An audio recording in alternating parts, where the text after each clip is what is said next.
Hello hi friends, welcome to my YouTube channel Laxmi Nayak official.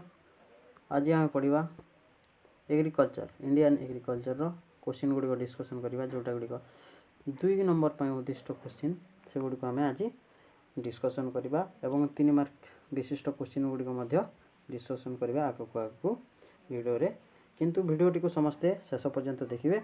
जदि वीडियोटी भल लगे ताहले लाइक शेयर और सब्सक्राइब करने को चैनल को भूलिए नहीं, जहाँफल आउ अन्य वीडियो गुड़िक जो गुड़िक अपलोड हो यथाशीघ्र आपण पाखु पहुँची और बेल आइकन टी को क्लिक करदे। पे आज आम क्वेश्चन प्रथम क्वेश्चन भाव नहीं कृषि विकास क्यों भली भित्तिभूमिर विकास होता है। How infrastructure developed takes place with development of agriculture. पे 3 आउ गोट कथा मन रखु 3 जनवरी आम ब्रह्मपुर यूनिवर्सिटी क्वेश्चन आमर एग्जाम गुड़िक स्टार्ट हो जाऊँगी सेमिस्टर एग्जाम थर्ड सेमिस्टर पे यहाँ थर्ड सेमिस्टर एवं फास्ट सेमिस्टर दुईटी सेमिस्टर पर उद्दिष्ट क्वेश्चन। तेणु मन रखिए जो मानकर general elective GE Indian economy अच्छी से माने ये वीडियो को शेष पर्यंत देखिए, निश्चित भाव में क्वेश्चन गुड़िक मध्य आपड़ पाइपर एग्जाम रे। तो पिला माने थर्ड सेमिस्टर और फास्ट सेमिस्टर पिलांको उद्दिष्ट एवं थर्ड सेमिस्टर एग्जाम पिला माने जनवरी 3 रु आरंभ होगा जाऊँगी मन रखिए। तो पिला माने क्वेश्चन आड़ को जीवा। How infrastructure developed takes place with development of agriculture. पिला माने एग्रीकल्चर डेवलपमेंट रे किभली भाव रे भारतर बा भित्तिभूमि इंफ्रास्ट्रक्चर डेवलपमेंट होता है। पिला भित्तिभूमिर विकास किपरि होता है, जे कृषिर विकास हेले इंफ्रास्ट्रक्चर माने भित्तिभूमिर विकास किपरि होता है। कृषि क्षेत्र को मंडी एवं कारखाना पर्यंत विपुल परिमाण रे कृषि द्रव्य सड़क और रेल माध्यम परिवहन हुए।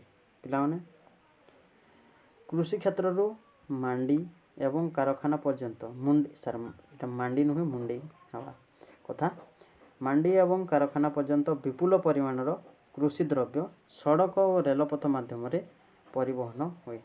पिलाने मंडी को एवं कारखाना पर्यंत कृषि द्रव्य गुड़ाक पिलाने सड़क पथ और रेलपथ माध्यम परिवहन हुए।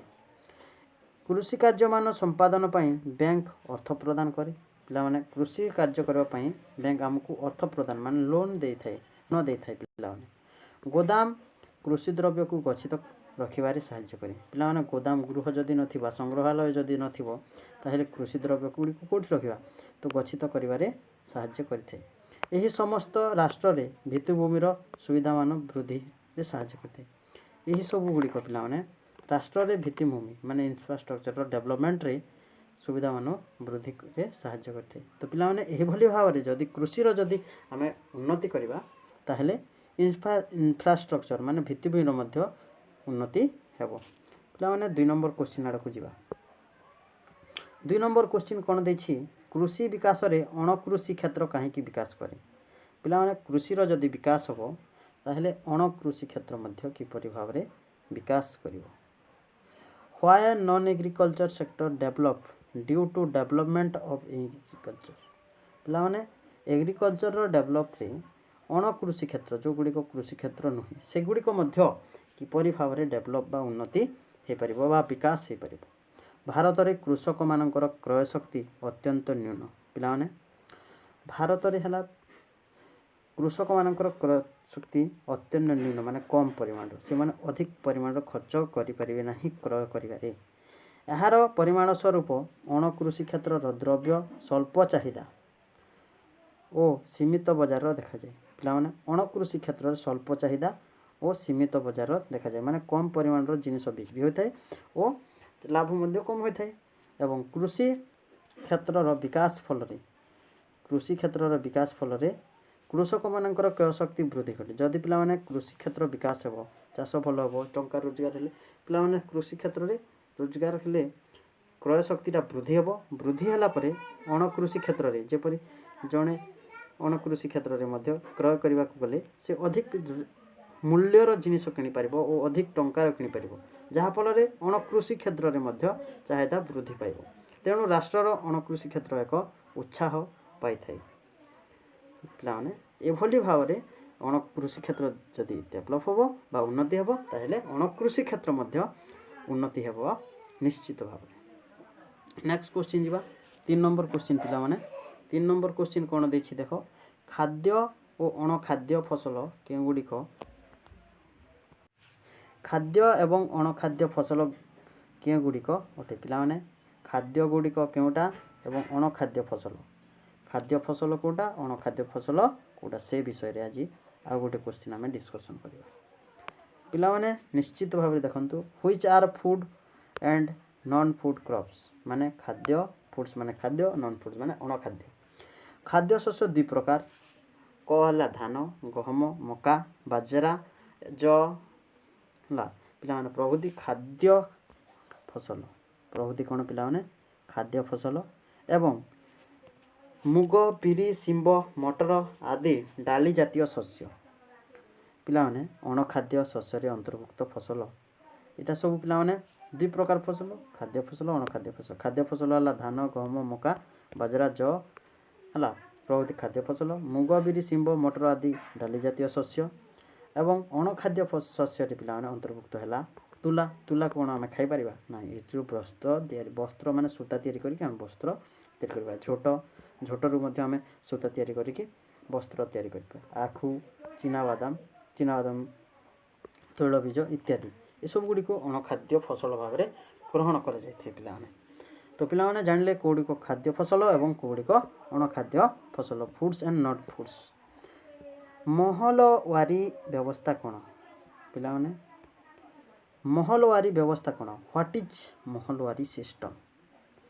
ଏହି ସତ୍ତ୍ୱାଧିକାର ବ୍ୟବସ୍ଥାରେ ଗ୍ରାମ୍ୟ ଭୂମିଗୁଡ଼ିକୁ ଯୁଗ୍ମ ରୂପେ ଗ୍ରାମରେ ବାସ କରୁଥିବା ଲୋକସମୂହଙ୍କ ଦ୍ୱାରା ମିଳିତ ଭାବେ ଅଧିକୃତ ଥାଏ ଓ ଗୋଷ୍ଠୀର ସଦସ୍ୟମାନେ ଭୂରାଜସ୍ୱ ପ୍ରଦାନ ପାଇଁ ଯୁଗ୍ମ ଭାବେ ଦାୟୀ ଅଟନ୍ତି। ପିଲାମାନେ ଯୁଗ୍ମ ଭାବେ ମାନେ ସମସ୍ତେ ସମାନ ପ୍ରକାର ଭାବରେ ଭାଗ କରାଯାଇଥାଏ ଏବଂ ସମସ୍ତେ ସମାନ ପ୍ରକାର ଭାବେ ଦାୟୀ ରହିଥାନ୍ତି। ସମଗ୍ର ଗ୍ରାମ ପାଇଁ ଭୂରାଜସ୍ୱ ସ୍ଥିର ଥିଲା ଏବଂ ଗ୍ରାମର ମୁଖିଆ ମାନେ ଲମ୍ବରଦାର ସଂଗ୍ରହ କରି ସରକାରଙ୍କୁ ଦେଉଥିଲା ଏବଂ ଏହାକୁ ଗ୍ରାମ ମୁଖିଆ ଯିଏ ଥିଲେ ସେ ସଂଗ୍ରହ କରୁଥିଲେ ଏବଂ ତାକୁ ସରକାରଙ୍କୁ ଦେଉଥିଲେ, ଯେଉଁଥିପାଇଁ ସେ ପଞ୍ଚତ୍ର ଅର୍ଥାତ୍ କମିଶନ ଆକାରରେ 5%, ପିଲାମାନେ 100%, ଯେତେବେଳେ ସେ 100 ଟଙ୍କା ଆଦାୟ କରିଥିଲେ ସେଥିରୁ 5% ମାନେ 5 ଟଙ୍କା ସେ ପ୍ରାପ୍ତ ହେଉଥିଲେ। ମାନେ 100 ଟଙ୍କାରୁ 5 ଟଙ୍କା ସେ ନିଜେ ରଖୁଥିଲେ ଏବଂ ଅନ୍ୟ 95 ଟଙ୍କା ବା 95% ସରକାରଙ୍କୁ ଦେଉଥିଲେ। ଗୋଟିଏ ଗ୍ରାମ ଅଧୀନରେ ଥିବା ସମସ୍ତ ଭୂମିକୁ ଗୋଟିଏ ମହଲ କୁହାଯାଉଥିଲା। ପିଲାମାନେ ଗୋଟିଏ ମହଲ ମାନେ ଯେଉଁ ଗ୍ରାମରେ ଯେତେ ଭୂମି ଅଛି କି ନି ପିଲାମାନେ ସେସବୁକୁ ସେହି ଗୋଟିଏ ବୋଲି ମହଲ କୁହାଯାଉଥିଲା। ଗୋଟିଏ ମହଲ କୁହାଯାଉଥିଲା। ପିଲାମାନେ ଗୋଟିଏ ଗ୍ରାମରେ ଅଧୀନରେ ଥିବା ସମସ୍ତ ଭୂମିକୁ ଗୋଟିଏ ମହଲ କୁହାଯାଉଥିଲା। ପିଲାମାନେ ଗ୍ରାମରେ ଯେତେ ଭୂମି ଥିଲା ସେସବୁକୁ ଗୋଟିଏ ମହଲ ବୋଲି କୁହାଯାଉଥିଲା। ରୱତୱାରୀ ବ୍ୟବସ୍ଥା କ'ଣ? ରୱତୱାରୀ ବ୍ୟବସ୍ଥା କ'ଣ? ହ୍ୱାଟ୍ ଇଜ୍ ରୱତୱାରୀ ବ୍ୟବସ୍ଥା? ଏହି ବ୍ୟବସ୍ଥାର ରୟତ ବା ଭୂମିହୀନ ଶ୍ରମିକ, ପିଲାମାନେ ରୟତ ମାନେ ହେଲା ଭୂମିହୀନ ଶ୍ରମିକ, ଯେଉଁମାନେ ଭୂମିକୁ ଚାଷ କଲେ ସେମାନଙ୍କୁ ସରକାରଙ୍କ ସହ ପ୍ରତ୍ୟକ୍ଷ ସମ୍ପର୍କରେ ଅଣାଗଲା। ପିଲାମାନେ ଯେଉଁମାନେ ଭୂମିକୁ ଚାଷ କରୁଥିଲେ, ଜମିଦାରମାନଙ୍କ ପାଖରେ ଜମି ଥିଲା, ତେଣୁ ସେ ଭୂମିକୁ ଯିଏ ଚାଷ କରୁଥିଲେ ସେମାନେ ହେଲେ ରୟତୱାରୀ, ସେମାନଙ୍କୁ ପ୍ରତ୍ୟକ୍ଷ ସମ୍ପର୍କରେ ମାନେ ଡାଇରେକ୍ଟ ସିଧାସଳଖ ଭାବରେ ସମ୍ପର୍କରେ ଅଣାଗଲା। ଅନ୍ୟ ପକ୍ଷରେ କହିଲେ ପ୍ରକୃତ ଚାଷୀମାନେ ଭୂମିର ମାଲିକ ଥିଲେ ଏବଂ ପ୍ରତ୍ୟେକ ଚାଷୀ ବ୍ୟକ୍ତିଗତ ଭାବେ ଭୂରାଜସ୍ୱ ପ୍ରଦାନ ପାଇଁ ପ୍ରତ୍ୟକ୍ଷ ଭାବେ ଦାୟୀ ରହିଲେ। ପିଲାମାନେ ଅନ୍ୟ ପକ୍ଷରେ କହିଲେ ପ୍ରକୃତ ଚାଷୀମାନେ ଭୂମିର ମାଲିକ ଥିଲେ ହେଲା ଏବଂ ପ୍ରତ୍ୟେକ ଚାଷୀ ବ୍ୟକ୍ତିଗତ ଭାବରେ ସିଧା ଭାବରେ ଭୂରାଜସ୍ୱ ପ୍ରଦାନ ପାଇଁ ପ୍ରତ୍ୟେକ ଦାୟୀ ଥିଲେ। ଏହାକୁ କୁହାଯାଏ ରୱତୱାରୀ ସିଷ୍ଟମ୍। ପିଲାମାନେ ନେକ୍ସଟ କ୍ୱେଶ୍ଚିନ୍, ଭୂସତ୍ତ୍ୱାଧିକାର ଲ୍ୟାଣ୍ଡ ଟେନର ସିଷ୍ଟମ୍। ପିଲାମାନେ ଲ୍ୟାଣ୍ଡ ଟେନର ସିଷ୍ଟମ୍, ଭୂସତ୍ତ୍ୱାଧିକାର ମାନେ କ'ଣ? ଭୂସତ୍ତ୍ୱାଧିକାର ବ୍ୟବସ୍ଥା କହିଲେ ଏକ ବ୍ୟବସ୍ଥାକୁ ବୁଝାଏ। ଏହା ଏକ ବ୍ୟବସ୍ଥା ଯେଉଁ ବ୍ୟବସ୍ଥାରେ ଜମିର ମାଲିକ ସ୍ଥିର ହୁଏ। ପିଲାମାନେ ଜମିର ମାଲିକ ସ୍ଥିର ହୁଏ, ଜମିଟିର ମାଲିକ ସ୍ଥିର କରାଯାଏ, ଜମି ଚାଷ ହୁଏ ଏବଂ ପରିଚାଳନା ହୁଏ, ଅର୍ଥାତ୍ ଭୂମିର ମାଲିକାନା ଓ ପରିଚାଳନା କରାଯାଇଥାଏ। ଯେଉଁ ମାଧ୍ୟମରେ ପିଲାମାନେ ଜମିର ମାଲିକ ଆଉ ପରିଚାଳନା ଦାୟିତ୍ୱ करबा पई जणे व्यक्ति को चिन्हट कराए ताहाकू कहुए टेनर सिस्टम। यार उत्तर प्रदान करथिबा प्रश्नावली है जमीर मालिक किए किए सरकार को भू राजस्व देवा दायी यहाँ कहुए पिलाने टेनर सिस्टम पिलाने land tenure system. Next question 7 number question को जीवा हमें व्हाट इज परमानेंट टेनांट पिलाने चिरस्थायी प्रजा की से मानू चिरस्थायी प्रजा कहुए जो मैंने भूमिर वंशानुक्रमिक भाव निजर अधिकार उपभोग करती पिलाने चिरस्थायी व्यवस्था जहाँ कहुए देख तुम बापा तापर तार पुओ तापर तार पुओ तापर तार पुओ जो वंशानुक्रमिक माने जड़े पर जड़े आ जड़े पुओ जदि से भूमि को उपभोग करेंगे माने चाष करी कि जीवन यापन करेंगे एवं यहाँ अधिकार करती एवं निजर अधित्व रखती मात्र भूमि मालिक को नियमित खजना दे था किंतु ताकू भूमि मालिक जी तार ताकू खजना बा कर देवा पड़ी थाए यही प्रजासत्वर अधिकार उत्तराधिकारी को सूत्र रे प्राप्त होता है। यह प्रजासत्वर उत्तराधिकारी सूत्र रे प्राप्त होता है। पिलाने चिरस्थायी व्यवस्था कहले कौन बुझा चिरस्थायी प्रजा कहले कौन बुझ बुझीपार इच्छाधीन प्रजा क्यों मैंने पिलाने नेक्स्ट क्वेश्चन आसला इच्छाधीन प्रजा पिलाने इच्छाधीन प्रजा क्यों मैंने पिलाने एठू आम एक अन्य एक भिडियो डिस्कसन करवा पिलाने आहरी क्वेश्चन अच्छी से गुड़ी को डिस्कसन करवा जदि गोटे वीडियो करदेवी पिलाने ताहले वीडियोटी लंबा हो तो मैंने देखा इच्छा कर बोर हो पिलाने से रखुची आज वीडियोटी ये समाप्त करुच्ची। तो वीडियोटी भल लगी निश्चित भाव पुणी थर कहूँ सब्सक्राइब करने को भूलें चैनल को लाइक शेयर करने को भूलें वीडियोटी को निश्चित भाव शेष पर्यंत देखिए। Thank you.